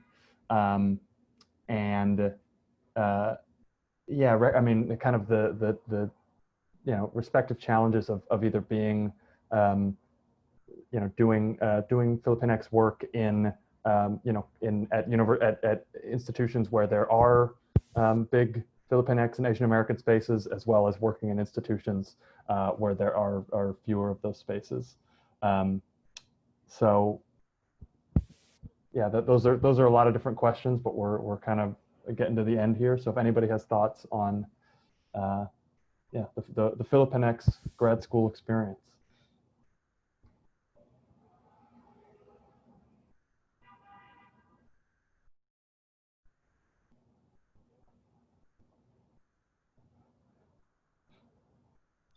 One thing I probably would emphasize is that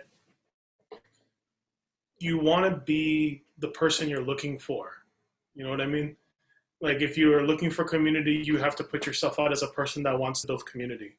If you are putting out this work, you know, you gotta put yourself in a position where you can engage with this work beyond just reading journal articles and books, but like, you know, chatting with folks, going to the conferences, doing all of that stuff. For many of us, our programs don't have a significant Filipinx space, and if it is, it may or may not be a right fit for us, right? And so we seek it out. And what, in my experience, being out there and being purposeful about like, let's build, let's do these things, let's have some goals together, attracts the right kind of people, and you know, yields the best result. You know, because you're never alone in this. And graduate school oftentimes is a very like lonely experience. It can be if you want it to be. If you're an introvert, A-okay.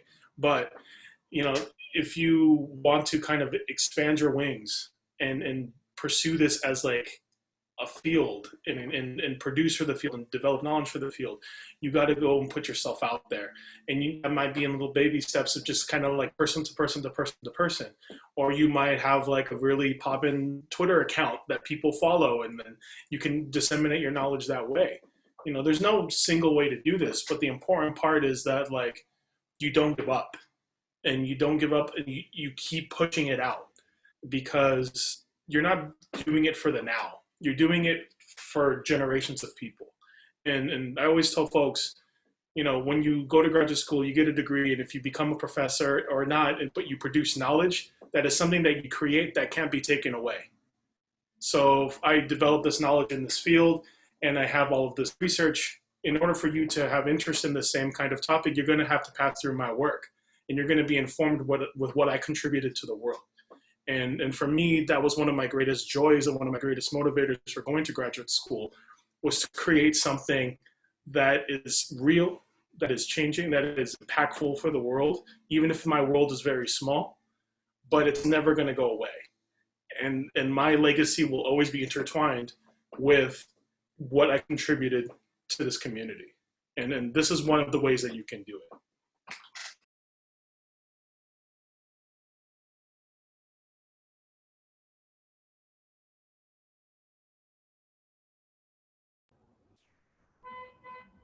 That was beautiful.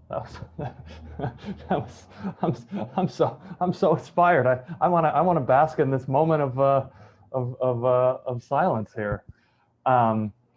We have a few minutes left, and so I wanted to ask Noelle and Wayne if there were any additional questions that we wanted to get to at the end, something maybe we didn't get to. If folks have a question from earlier that we didn't get a chance to answer, now would be a good time to throw it in the chat, and we can kind of do some quick questions. Yeah. Sure. Wayne, go ahead. Sure. There's one that kind of came up a couple times, and a couple folks said the same question to me via private chat. And maybe it might be better if folks just type, you know, one or two folks say it out loud and other folks feel comfortable typing on the chat. But for someone who's going to graduate undergrad or has taken some years off and worked professionally and now wants to go to grad school, what are some initial steps in terms of trying to look for the right programs, right? Is it an Excel sheet and a straightforward Google search? Is it contacting the departments first and trying to talk to different faculty? Maybe if one or two folks could just share verbally what that process was like for you and what you've seen from other folks works for them. I know everyone has a different process. So what will be those first few steps just to get yourself immersed in thinking about and identifying the grad schools and programs you might want to apply to? I have a suggestion. So what I did to get some research experience as an undergrad right now is I looked for the faculty members on the department that I'm currently in, or the department that I want to pursue in grad school. I looked up the research of each faculty member and see if there's anything that I'm interested in.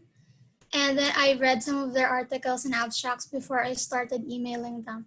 So when I started emailing them, I had this like personal connection that I wanted to make, or that I could share with them so that they could remember me as just more than some random undergraduate student. And yeah, so emailing them about something personal or something that relates to the research would make them remember you more. So that's something that you can do.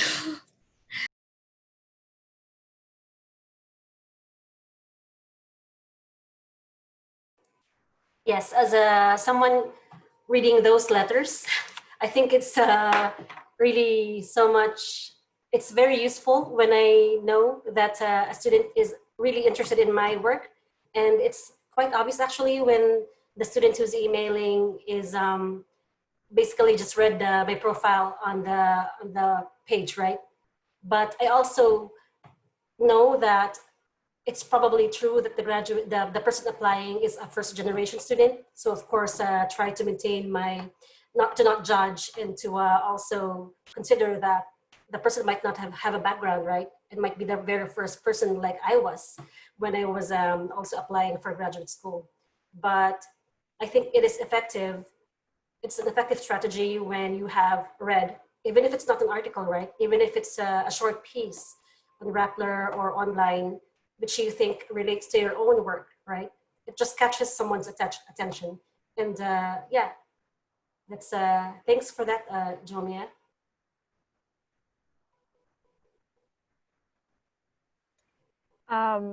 That's so true. And also, I do want to say that a lot of times you won't get a reply, and that's okay. Like 100% of the time, it's nothing personal. Or even in grad school, right? Like, say you applied, you had the best application. It's really this formula that you're just not privy to, but it has not almost all the time, it has nothing to do with you. And it's just funding, it's just they're not taking students this year, but it's not a reflection of anyone's self-worth. And so that's just one thing. And even just like networking, right? Like if you get rejections, if you get ignored, then it's just external factors. Yeah, or the person might not have tenure yet, right? Yep. Patricia has a question about trying to get research experience, how to get research experience, particularly now that now under COVID. Wayne, I suspect you might have an answer to this. Sure. I guess we could plug in. So the Bulasan Center for Filipinx Studies, as we've co-founded about 2 or 3 years ago. We're still running, we'll be starting our online virtual Bulasan internship program. This is available for all undergrad students as well as recently graduated folks. I'm gonna go ahead and drop the link in the chat right now. The deadline to apply is October 5th. We won't be starting until mid-October and it runs up until June. It is an academic year-long program that involves a lot of different projects ranging from our COVID-19/Filipinx health survey that we've now accumulated over 1,000 survey respondents and are starting to accumulate and analyze the data. So you might be able to work with them. You might be able to work with some of the folks doing some great work around policy in our online policy symposium, particularly around not just the fight for ethnic studies, but particularly around different issues regarding to our healthcare and frontline workers, particularly a lot of our Filipinx aunties, uncles, and just family members who are working as caregivers, particularly, and the lack of support and protection for them. So there's a lot of different ways you could get involved, but I'm gonna go ahead and just drop the link there, tinyurl.com/Bulasan intern 2020. I'm the director for the internship as well as associate director for the center itself. So if you have any questions about it, my email is there as well. And I'm happy to talk more about the program and the experience with you all. But we'd love to get y'all involved. Based on your capacity, we want to also focus on your health and well-being. So you can ask any of the current interns here. We want to make sure that the Bulasan internship is never a point of anxiety or stress for you. So it's a great way to find that balance and still get engaged experience around research. And of course, we have some amazing folks on the chat or on the call already, like Ruben, who have been working with their interns for the past almost year plus. But yeah, thanks, Mike. Of course, yeah, and you know, Bulasan has been a great. It's also a great place to. I mean, I'm across the country, but I've found a really great community there of folks who are doing really great work. So I'm excited for that. Any other thoughts on getting research experience?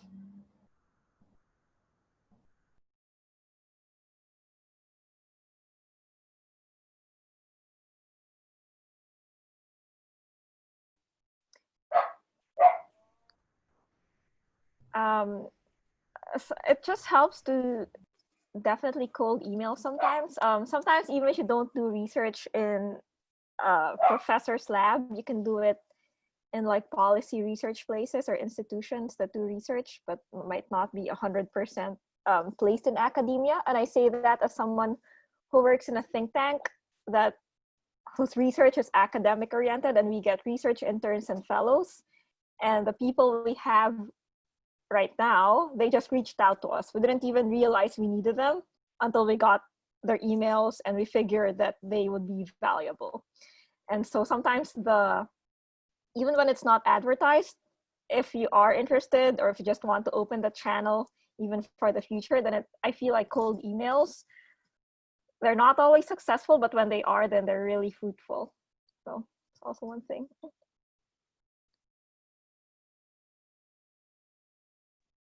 And if you have like a paper idea, like you have some research that's kind of in the works, or you have like an undergrad paper that you want to transition into like a publication, just search up like calls for papers, because the very first paper that I published like was just a random call for papers in some academic journal in, I think, University of Arizona, and it was peer reviewed, and now it's like a publication, you know, like, and my friends and I just kind of randomly shot our shot and just submitted a paper to see if it was interesting enough to anyone else, and it was. So definitely like just search for those kinds.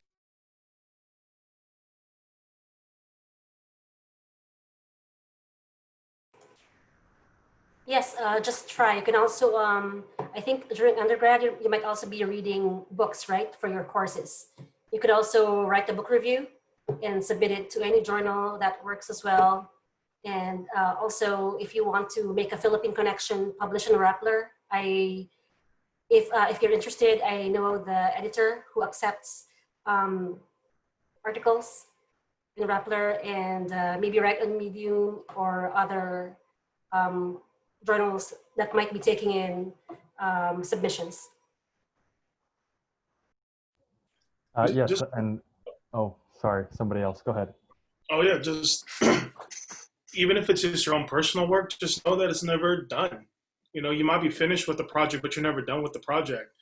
And a lot of the way that we kind of go through our work is that we start somewhere and we just keep digging into different facets of our interests. And that becomes a paper, or like for many of us, our dissertation will turn into a book or multiple papers.